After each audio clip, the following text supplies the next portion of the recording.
So I don't fail MC there. So I'll go ahead and admit everybody and we'll get started.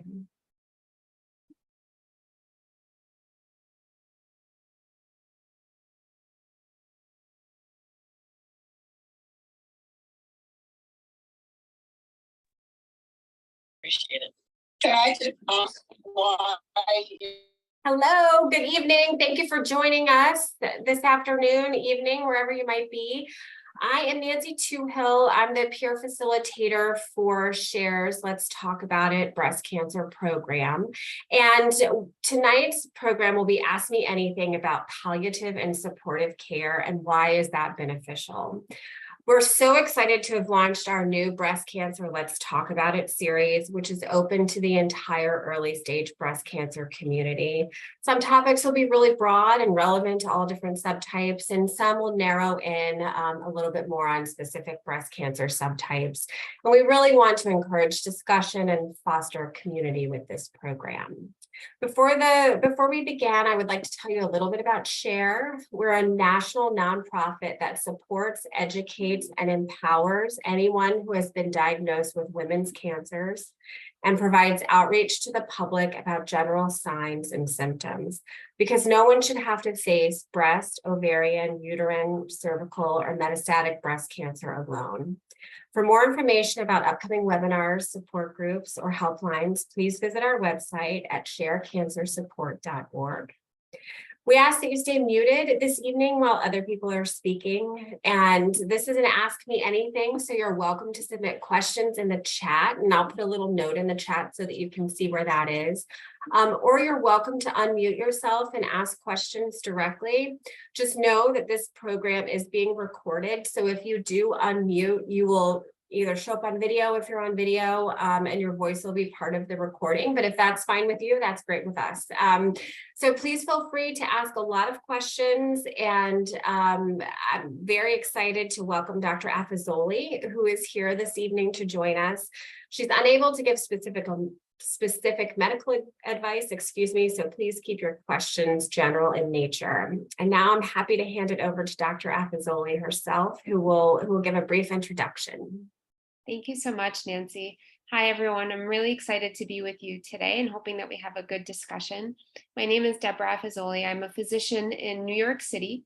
I work in the Mount Sinai health system, and I practice both geriatrics and palliative care.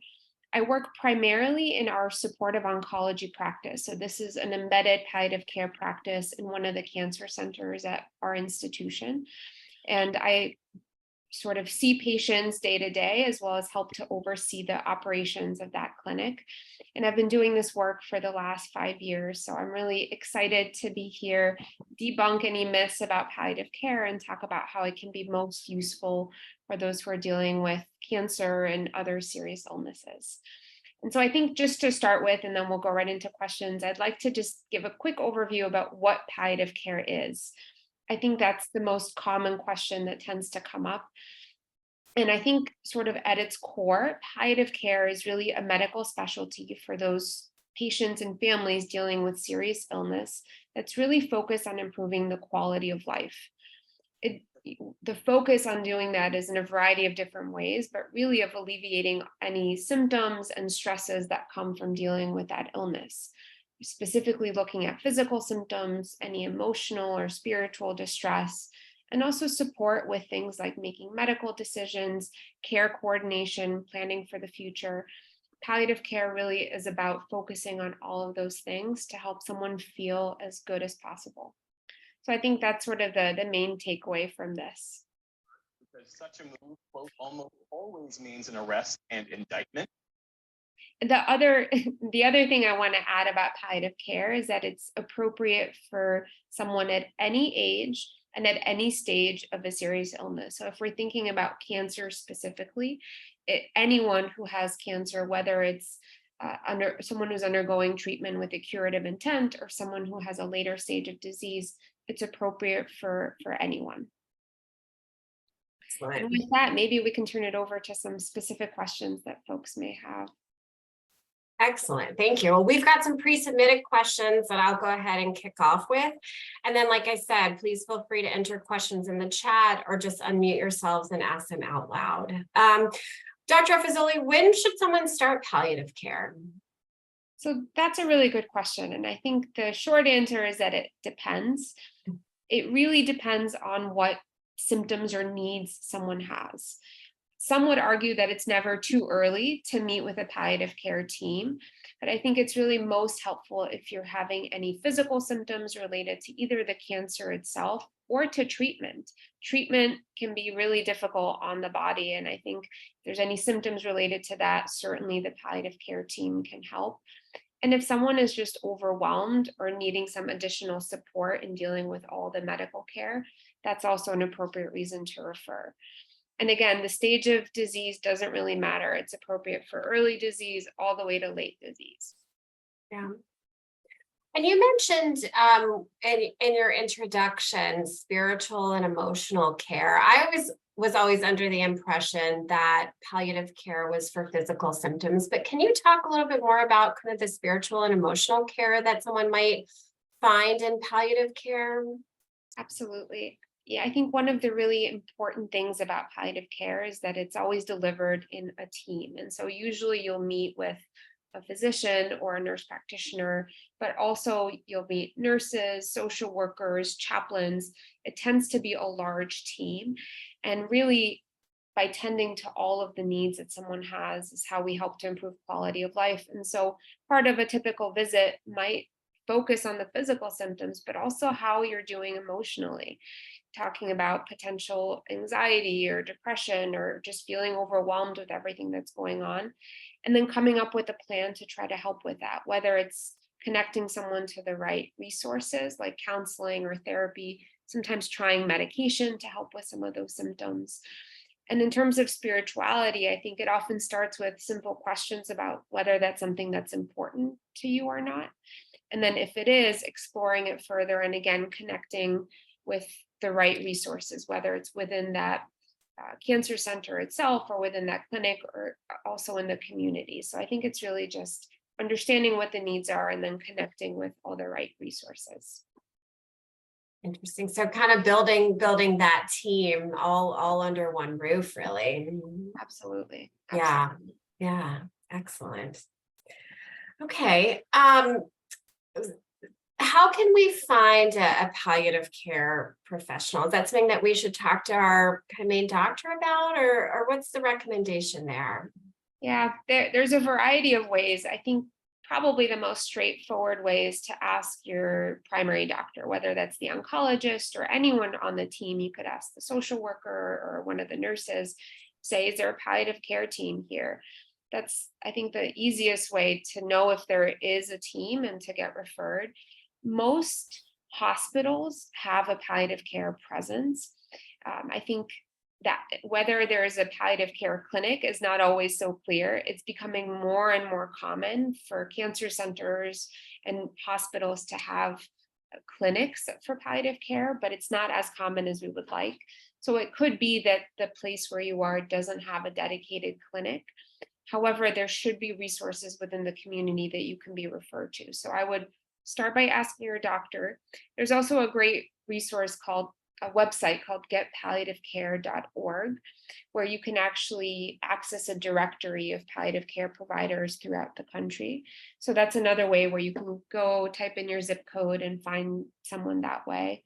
And then you can always just do a simple internet search and see what's around you in the area where you live, because that website, I think, may not be the most up-to-date source of information. Got it. Okay. So I imagine that several people have this question. The term palliative care can sound kind of scary. I think people sometimes associate that with hospice or end of life care. Can you talk about how palliative care and hospice, can you talk about the relationship between those two practices? Absolutely. And I think this is a really common question that comes up. Hospice is a separate service. It's supportive service that's actually covered by insurance. It's sort of a benefit through insurance that I would say falls under the bigger umbrella of palliative care. It's similar in that the goal of hospice care is to improve quality of life for someone with a serious illness. But the patient population that it's intended for is different than palliative care, in that it's someone who has a serious illness that is life limiting and has a life expectancy of 6 months or less, and someone who has decided that the focus of their care really is to be on maintaining comfort and quality of life and not pursuing medical treatments that just prolong life. So in that way, it's this sort of distinct patient population, whereas palliative care, as I mentioned earlier, is for anyone at any stage of disease, regardless of the type of treatment that they're getting. And so I think that's the biggest distinction. Yeah. Okay, great. I think if folks are wondering about the logistics or the locations, I'm certainly happy to get into the details, but I think sort of big picture, that's the main difference between them, is the patient population that it's intended for. But the type of care, again, the principles are similar in that we focus on the whole person and trying to really make life as good as possible. Okay, great. We have a question that came through in the chat. What other modalities other than drugs or medication are used in palliative care to help alleviate symptoms? So I think it depends a little bit on what the symptom is, whether it's something physical or something emotional. I think there's different ways of approaching different symptoms. Certainly we use a lot of different types of medications, but we also use some cognitive behavioral strategies. So even thinking about relaxation techniques, we talk with patients sometimes about alternative treatments or complementary therapies like yoga and acupuncture and relaxation techniques. So we have all those types of resources that we share with patients. And really, I think it tends to be a little bit patient specific.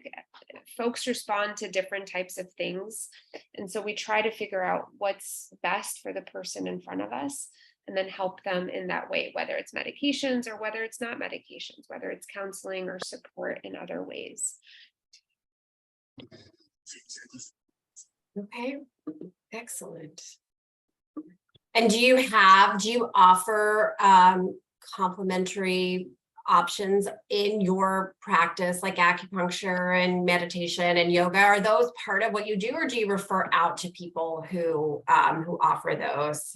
So we often refer out, but it depends on the center. So we don't have acupuncture built into our specific cancer center, but our palliative care team has a yoga therapist and someone who does Reiki. And so we're able to connect them with that resource. We also have a massage therapist and we can connect them with that resource, but it really varies so much depending on where you are, what's available. Many centers will have integrative medicine services, which oftentimes will have those types of complementary approaches. And so we'll often connect them with those clinics if that's something that they're interested in. I will say many social workers that work in cancer centers have training in doing some cognitive behavioral treatments and relaxation techniques and can do some specialized type of counseling in that way. And so there are tremendous resources in dealing with a variety of symptoms. Perfect. All right, I'll stop talking for just a second in case anybody wants to chime in with any questions. Otherwise, I'll forge ahead. Perfect. Okay, feel free to unmute if you want to ask a question. What's the typical length of time that somebody should be in palliative care, and how is that determined?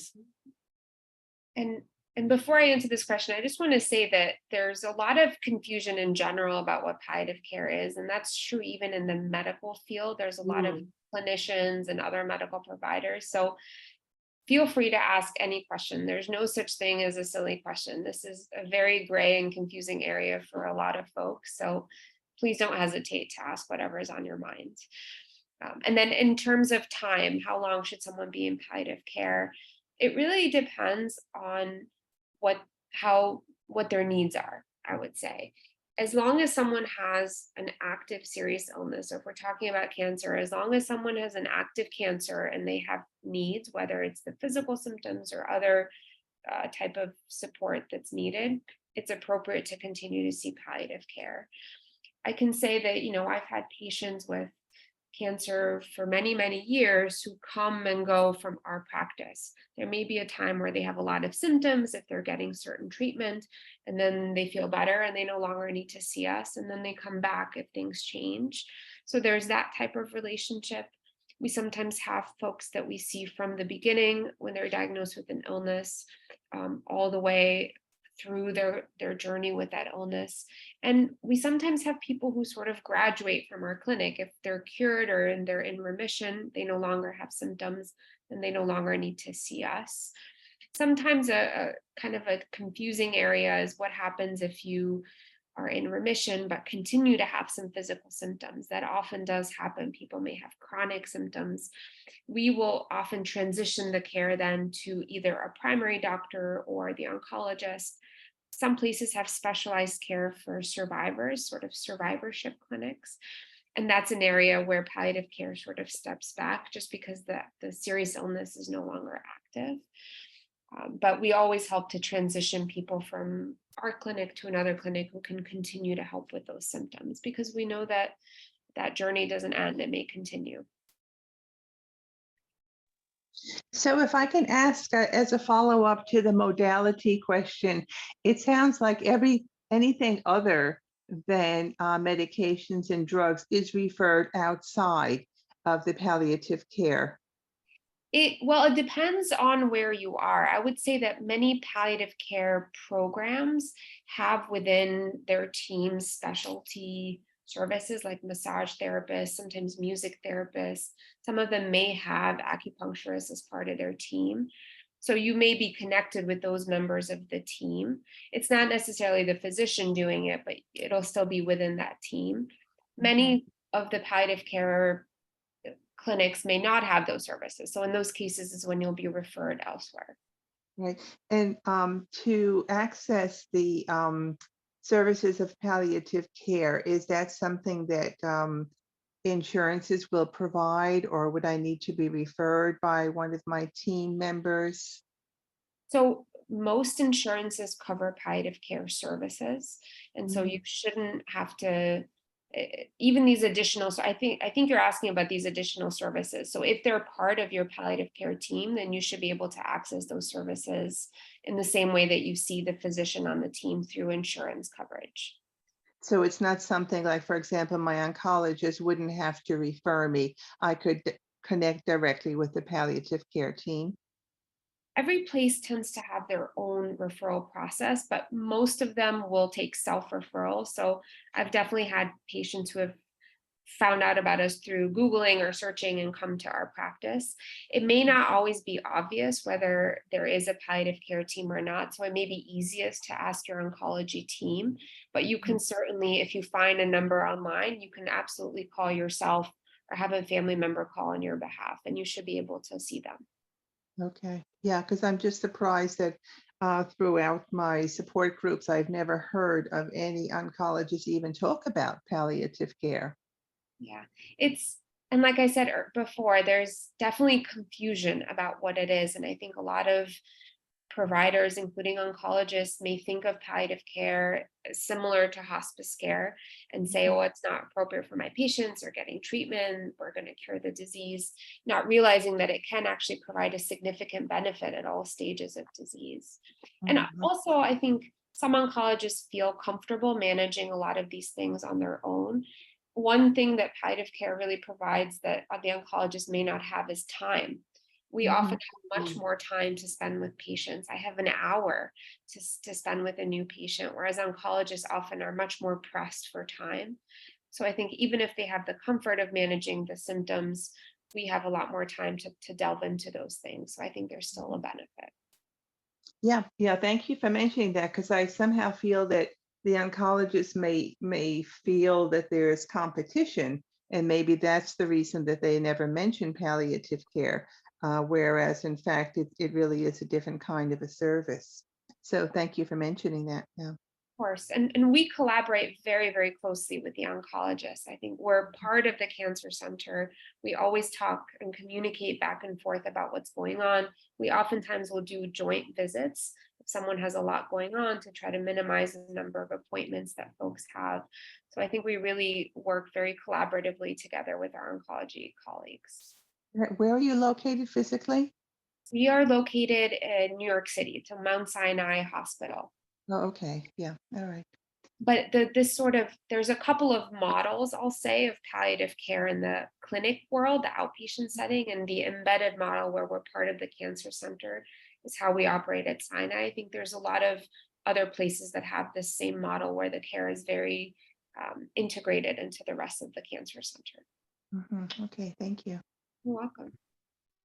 So, Dr. Afezolli, that begs a question that was pre-submitted about the length of palliative care appointments. I mean, you mentioned that oncologists usually don't have time. I mean, there were some times I needed to stand in front of the door to keep my oncologist from leaving to go to his next appointment because I still had questions. So can you talk about why palliative care appointments are so long, and, speak to, I think that's good most of the time, but sometimes people struggle with that because they do have jobs and other things that they need to get to. So can you speak to both sides of that a little bit? Yeah, we deal with a lot in our visits. Certainly the physical symptoms, if someone has a lot of physical symptoms, can take up the whole hour. We ask a lot of questions about pain and nausea and constipation, and we really try to understand that symptom well so that we can come up with a tailored plan. And so that in itself takes a while. Certainly if we're also talking about emotionally how someone is coping, and talking about the understanding of the illness and medical questions that have come up and planning for the future, all those things are just time consuming. And we're fortunate to have the time, and sometimes it feels like an hour is not enough. I completely understand that hour can be really draining for a patient who has already had multiple appointments or just doesn't feel up to it. People are tired, they might not be feeling great that day, they might have traveled far to come to the visit. So I think certainly if you're meeting with palliative care and you're not in the mood to talk for 30 minutes or an hour, it's really important just to say, I can only handle 10 minutes or 15 minutes today. This is my most pressing issue, whether it's a physical symptom or something else, and the team will focus on whatever it is that's most important to you. None of the things that we talk about have to be discussed usually in that visit. It's a very free-flowing visit in which we focus on what's most important, and if something can take the back seat for that visit, that's completely fine. Oncologists often have to ask certain things to adjust treatment, to ask about side effects, and so I think they often don't have the luxury of spending all the time to talk about these other things because they have to get through their own agenda because it's important for medical safety. So would you say it's more of a patient-led appointment then than led by the medical team? I would say that it's really a joint visit, and it really depends. Many times actually when people first come to us, they're not sure why they were referred to us. So there's often a lot of education in the visit about what we do. And if someone doesn't sort of share what's bothering them up front, then we'll usually go through our questions about the physical symptoms and everything else. But many times the people that we see do have a lot going on. And so we'll often take the lead from our patients about what's most important. I will also say that one of the good things that came out of COVID, one of the few good things out of the pandemic, was that telehealth has become much more common, much more prevalent. And I think it works really well for our specialty. We often don't need to examine someone or check their labs, do blood work. And so for us, doing video visits works well. And I think patients really love the convenience of chatting with us from home. And so that's one way where you could kind of reduce how burdensome it is to talk to us for an hour, just because you can do it from the comfort of your own couch. Yeah. So you still offer that even post-COVID? Yeah. In fact, I'll say probably 60% of the follow-up visits that we have are done by telehealth.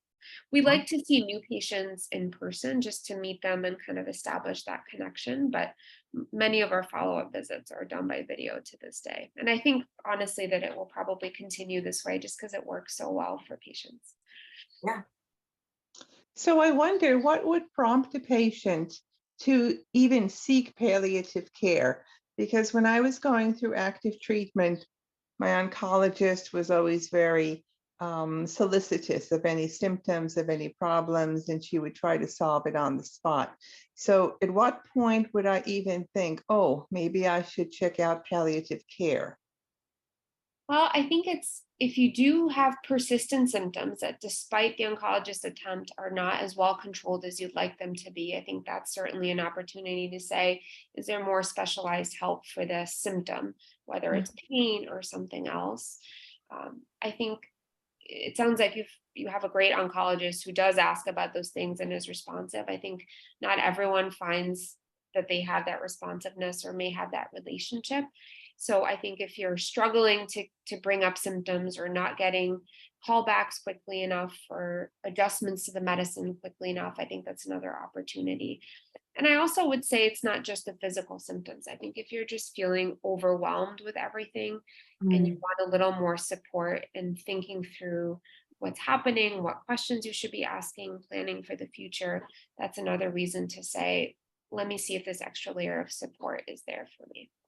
Right. Yeah, I'm thinking that that's the reason more can be incorporated into palliative care rather than just referrals outside of the medical, because the oncologist, as far as I know, can pretty much take care of all of the medicine, and all the medications and drugs involved.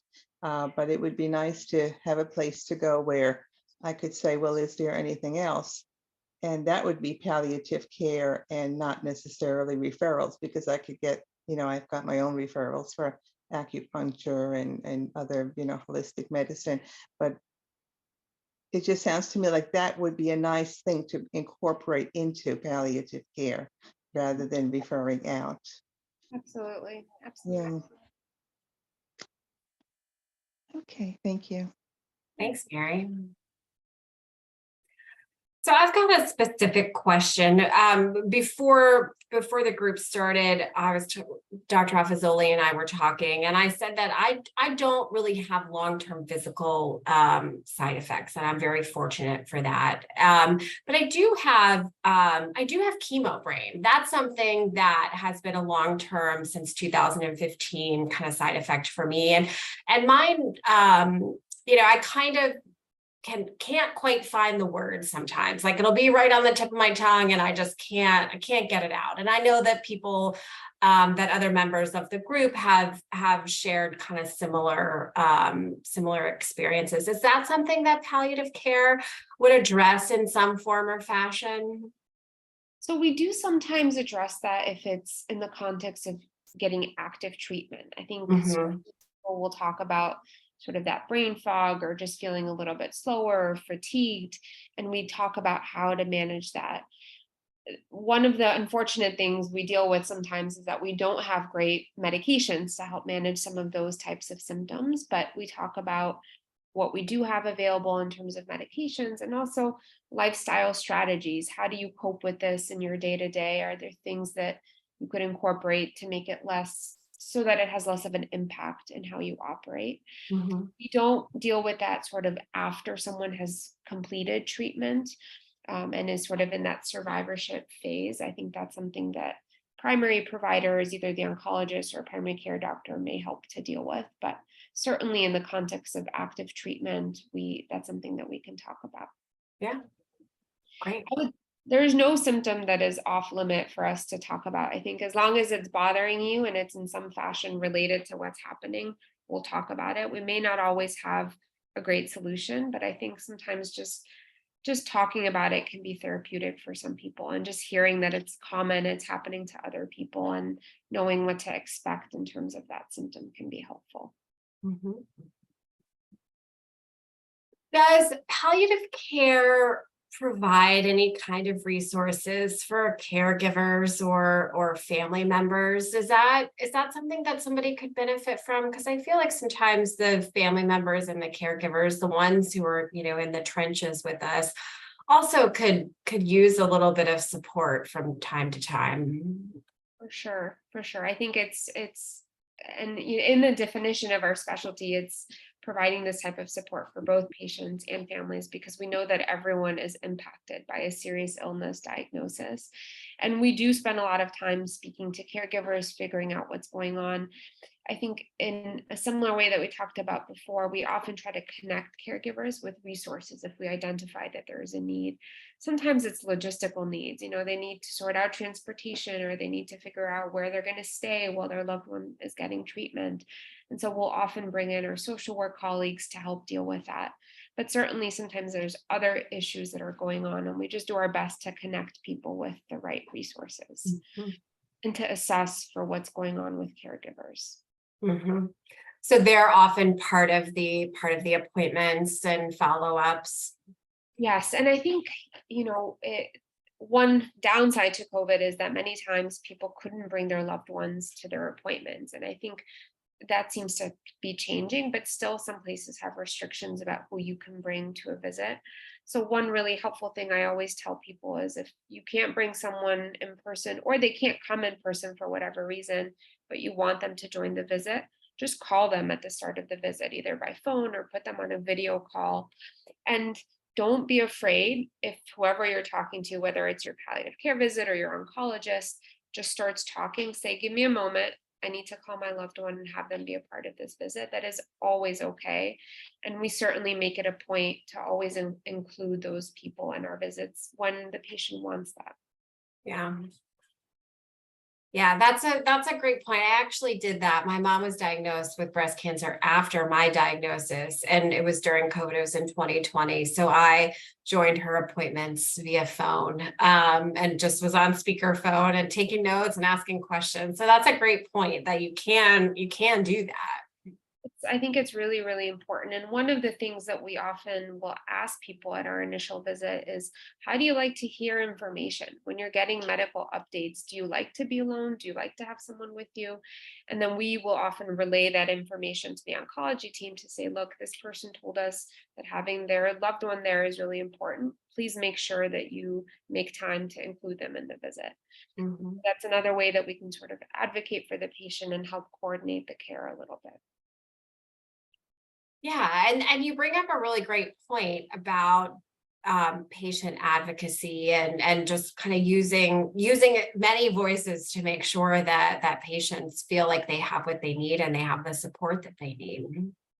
And this is one of the advantages of having longer visits, is we often have the time to ask these types of things that might not normally come up in the medical visit, but that I think are so important to how someone is getting their care. Hearing about who they want with them, how they like to hear information. Do they want details? Do they want big picture? What type of information do they like to hear? And what are the questions that maybe are on their mind, but they haven't had time or have been too afraid to ask? We can sort of bring some of that back to the oncology team. And I think that can be really helpful. Yeah. We have a question in the chat. Does insurance cover physical therapy if that's needed on palliative care? Is physical therapy part of palliative care? Physical therapy is usually its own entity, but you can absolutely get physical therapy while you're getting palliative care and oncologic care. It's something that actually we often will recommend, because as part of our assessment is, how are you doing at home? How are you getting around?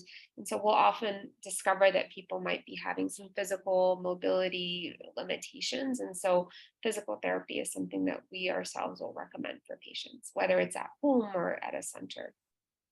But that tends to fall under a separate umbrella. Yeah, I mean, I would sort of say it's supportive care. Sometimes supportive care equals palliative care, and in some places supportive care is just this umbrella term for all the different things that you can get. Palliative care, physical therapies, the spiritual support might be separate, nutrition, all those types of things might fall under supportive care. So I think it really just depends where you are, what it's called, but physical therapy is a really important part of of having a cancer diagnosis and getting cancer treatment. Yeah. Excellent. Well, thanks for the question. Oh, go ahead, Mary. Does palliative care also deal with CBD products and what is it, TCH or THC? Yeah, so you're asking about medical cannabis, and I think that Right. it is pretty common for palliative care providers to be certified and to be able to certify patients in receiving those products. I think it depends where you are. Not all palliative care providers are trained, but many of them are, and can talk about it with you at a visit and certify you if that seems appropriate. Okay, thank you. Yeah, I So you- just wonder now with the laws changing, whether, because I know that people in my support group who were taking medical cannabis had to pay some astronomical fee in order to get that certification. But I don't know if that's changed now with the laws the way they are. Yeah, I mean, I can speak to our practice. We certainly don't charge patients for certification, but we also are a little bit more judicious in whether we think it's appropriate or not. I think some of those providers who charge for it may not ask a lot of questions, but just give it to you and will charge the fee. In many states, as you're alluding to, it has become legal. And so you don't even need a certification. You could just go to a dispensary and buy it. So I think it really is very dependent on where you live, what the landscape looks like.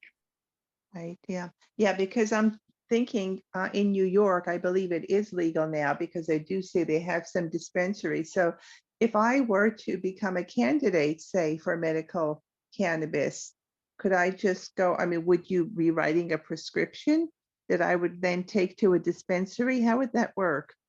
The way that it usually works is if we certify you, if you say, okay, well, even though it's legal and I can go to a place and just get it myself, I still want the medical certification. We'll often write what the condition is that we're certifying you for. Cancer is usually the case for us. And then you take that to a dispensary and there's sort of a pharmacist there who will then decide exactly what you'll get. We I can see. sometimes specify what we think would be helpful. So I might say, avoid anything inhaled, do only something, that you can ingest orally, or you can comment a little bit on the formulation, more CBD, more THC, but in general, there's the pharmacist who decides ultimately what you get. Oh, I see. That's interesting. Thank you. Yeah, that is really interesting. That's a great question, Mary. Thank you. It comes up very often. I think a lot of people are interested in trying some of these things, and it's definitely a good discussion to have and something to bring up with your palliative care provider. Yeah.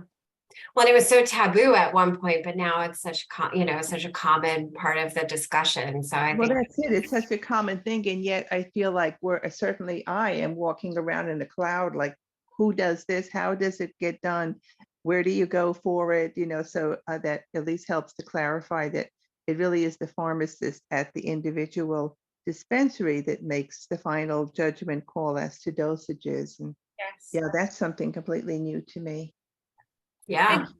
If you were to go to a recreational place, sort of where you don't need the license, I think they have a similar person there who can talk with you about what you're looking for and can guide you to the right product.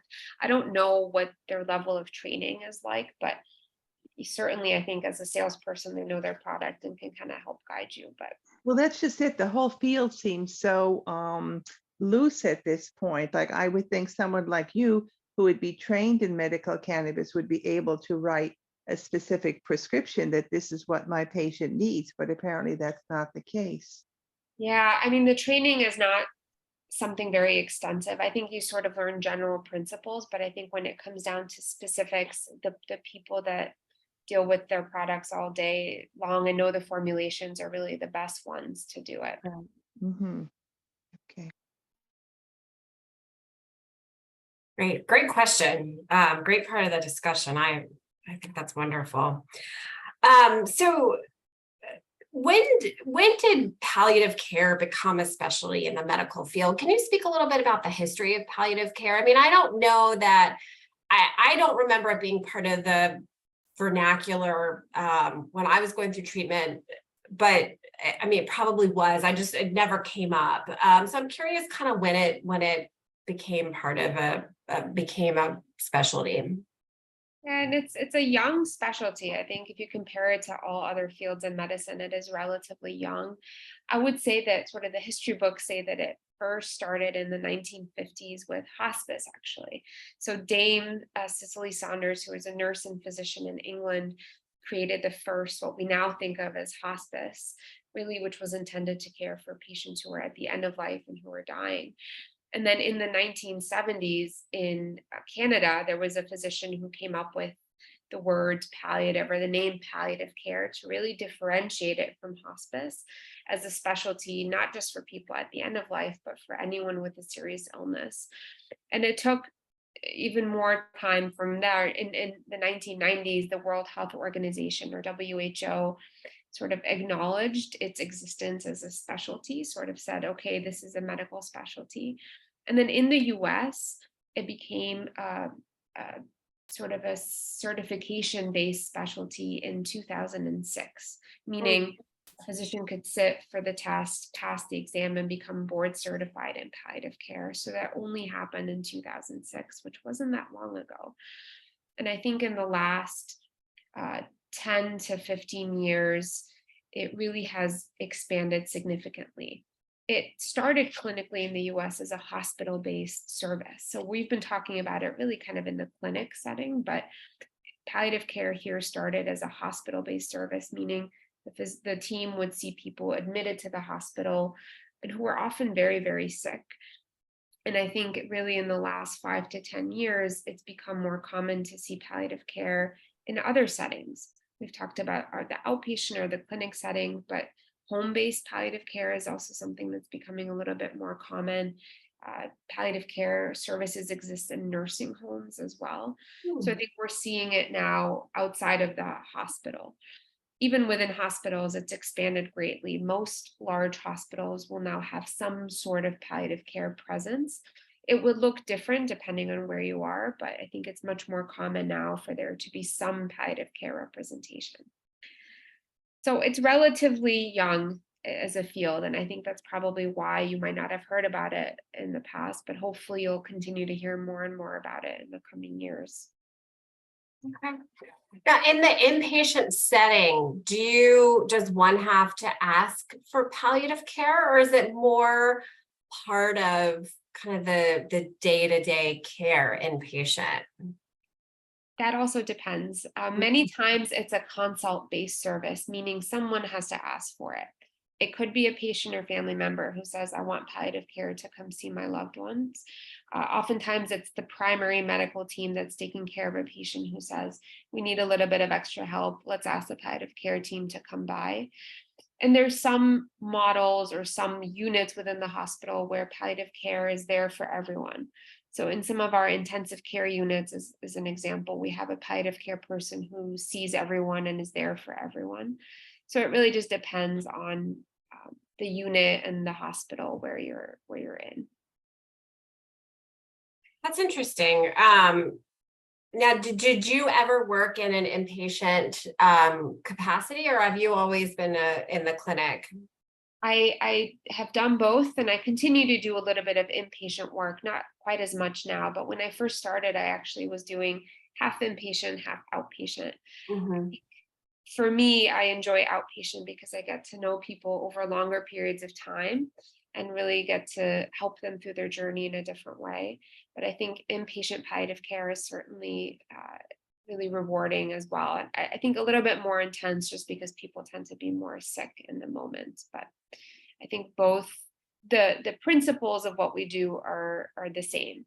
We still focus on whatever is bothering someone in the hospital, whether it's physical symptoms, just coping with being in the hospital and being sick, or helping coordinate the care.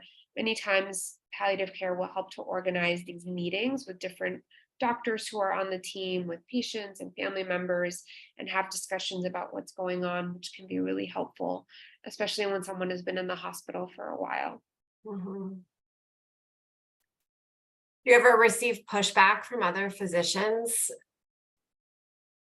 Not as much, not in my time. I think certainly probably 10 years ago, perhaps there would be physicians saying we don't need palliative care, but these days there's mostly a lot of demand and sometimes not enough palliative care to be able to meet the demand. I think we sort of have the opposite problem where a lot of people ask for assistance, which Yeah. is a better problem to have. Definitely. Yeah, definitely. So another question in the chat, which is great. Would be interested in hearing kind of the most common issues, questions, or concerns that you deal with your patients.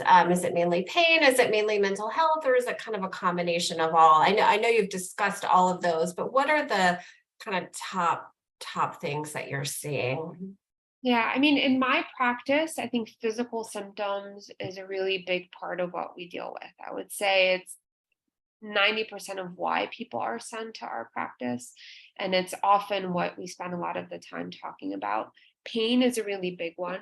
Sometimes it's pain that is easily managed with small doses of medications, and sometimes it's very complex pain that truly does require some specialty palliative care, and the oncologist may not be able to manage. Nausea is common, nausea, vomiting, constipation is also a really common symptom, and often a side effect of medicines that we use to help treat pain. And then we do also see a fair amount of kind of emotional symptoms, whether it's anxiety or depression or just difficulty coping with what's going on. So that's a big part of it as well. Yeah. And then the other part of the question is about care coordination with other members of the team. So we sort of sit in the cancer center and we physically see other teams, but many times we'll collaborate together either during a visit. So we have an electronic health record where we can sort of chat with each other. So I know who all the oncologists are and who, the nurses are on their teams, the social workers for each teams, the chaplain for the cancer center. So in real time, I will often message the teams to say, I'm talking with this person. This is the question that they have. Can you help me sort it out? So that I can get an answer if I can by the end of the visit to try to spare someone more waiting or more coordination later on. And if we can't get an answer right away, then we'll often coordinate after the visit and then reach out to the patient with whatever it is that's needed. But we very much try to do it in real time. Yeah, great. And then another question is palliative care as a specialty board certification. I think you said yes, right? Yes. Yeah. 2006. I think the first year they held the exam was 2008, but yes, it is. Although to elaborate a little bit, you may have some physicians who maybe have not received their certification just because they started doing palliative care before the certification exam became a thing. But it does exist. And these days, most of the physicians entering the workforce do get certified. Yeah, great. Have you ever seen or participated in palliative or supportive care sessions at ASCO or the San Antonio Breast Cancer Conference? Is it becoming more and more part of the discussion? Yeah, so ASCO is sort of the national organization for oncologic care. So all specialties have their own national groups and lots of people join. I haven't attended ASCO because I usually attend our palliative care group, which is AHPM.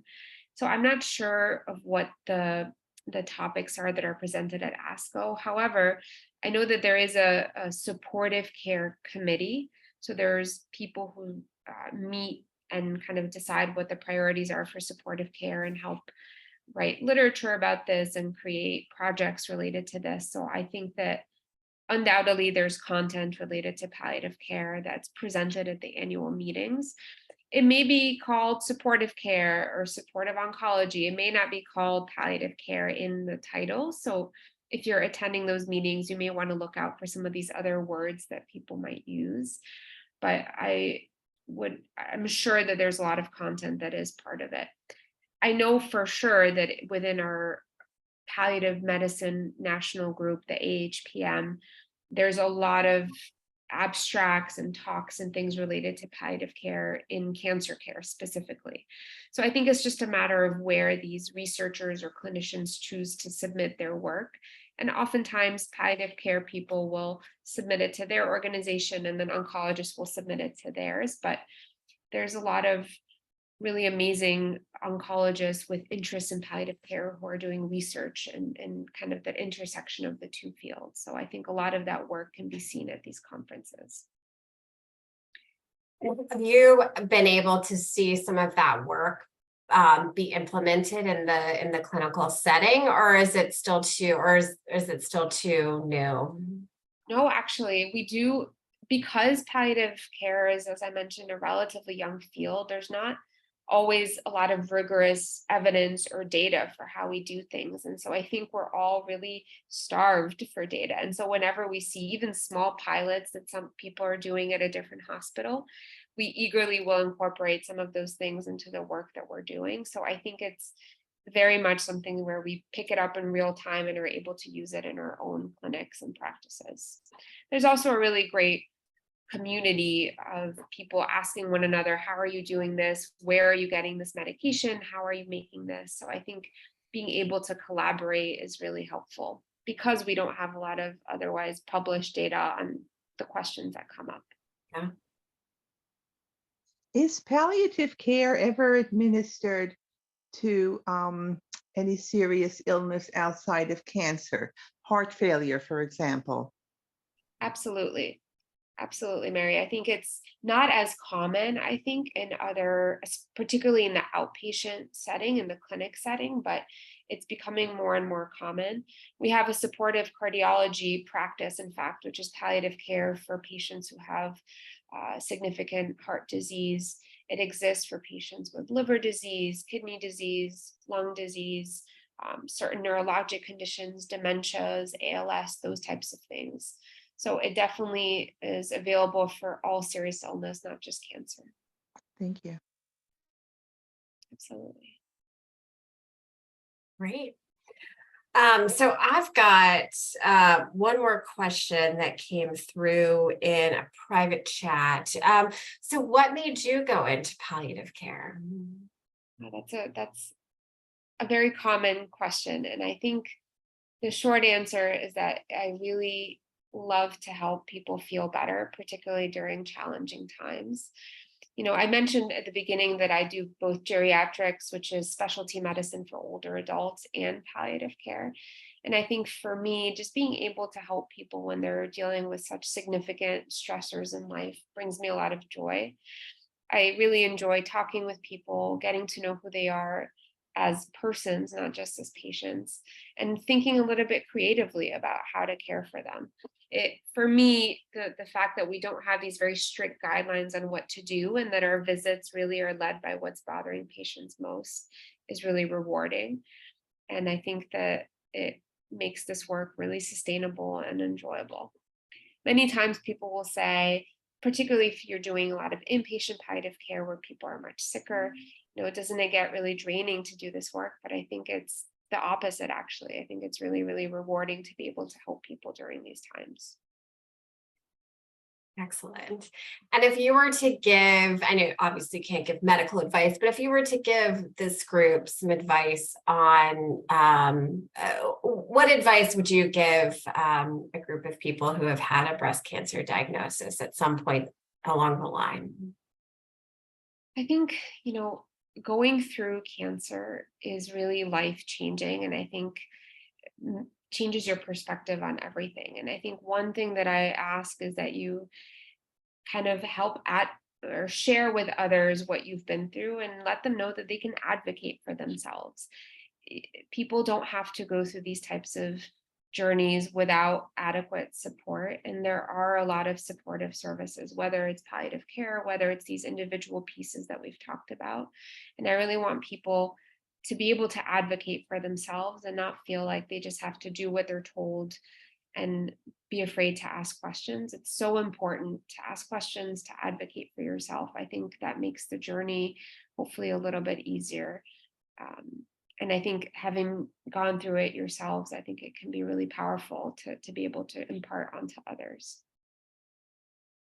Yeah, that's fantastic advice. I love that. Thank you. Thank you for sharing that. And Thanks for the time and the open discussion. We do have a few more minutes if anybody else has any additional questions.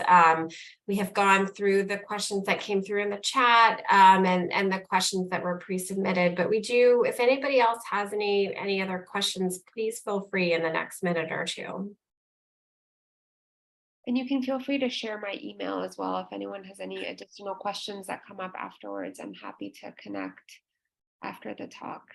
Thank you. That's really generous of you. And we have a one-sheeter that you sent over as well that we'll send out to the group. Yeah.